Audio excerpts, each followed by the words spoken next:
ایک بادشاہ تھا، اس کی سلطنت میں نا وہ قوم بنانا چاہتا تھا۔ ہمارے بادشاہ، ہمارے حکمران قومیں نہیں بناتے، لوگوں کو اپنے حق میں قائل کرتے ہیں۔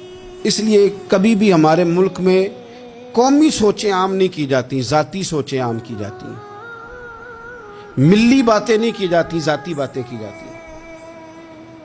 وہ چاہتا تھا کہ میری قوم بن جائے۔ اس کا ایک ہیرا سلطنت میں سے گم ہو گیا تو اس نے اعلان کیا، اس نے کہا کہ جو بندہ ہیرا تلاش کر کے لائے گا اسے انعام دوں گا۔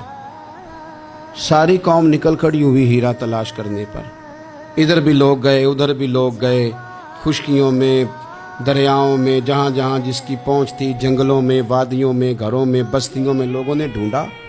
ساری قوم ایک ہیرا تلاش کر رہی ہے۔ بالآخر سب لوگ جمع ہو گئے ایک میدان میں۔ ایک بندہ اوپر چڑھا بادشاہ کے پاس، وہ اونچی جگہ پہ کھڑا تھا۔ اس نے کہا جناب یہ ہیرا مل گیا ہے۔ اب جب ایک کو ہیرا مل گیا تو باقیوں کے چہرے اتر گئے کہ یہ کامیاب ہوا، ہم ناکام ہوئے۔ بادشاہ چونکہ ان کی تربیت کے لیے یہ کام کر رہا تھا، اس نے کہا تمہارا کیا خیال ہے کہ اس ہیرے کے بغیر میرا گزارا نہیں تھا؟ کہ تمہارا کیا خیال ہے کہ ہیرا میری سلطنت سے نکل گیا تو مجھے زوال آ جائے گا؟ اس نے کہا یہ تو ایک ہیرا ہے۔ اٹھا کے پھینکا، دیوار کے ساتھ لگا، ہیرا ٹوٹ گیا۔ اس نے لوگوں سے کہا تمہارے چہرے اترے ہوئے ہیں، میں تمہیں ایک بات سمجھانا چاہتا ہوں، ہیرا ایک ہی تھا، ایک ہی بندے کو ملنا تھا۔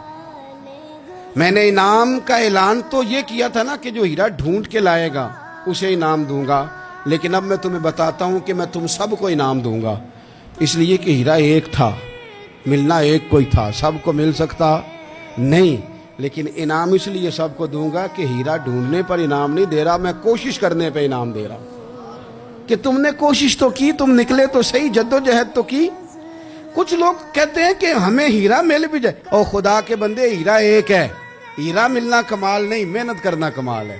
ہم نہ تیار نہیں ہوتے۔ اللہ فرماتے ہیں میں نے آزمانا ہے، میں نے آزمانا ہے، تم نے سفر جاری رکھنا ہے، لیکن یہ ضرور یاد رکھنا کہ وَإِلَيْنَا تُرْجَعُونَ، لوٹ کے تمہیں میرے پاس ہی آنا ہے، تم نے لوٹ کے ادھر آنا ہے، اس بات کو ذہن میں رکھنا۔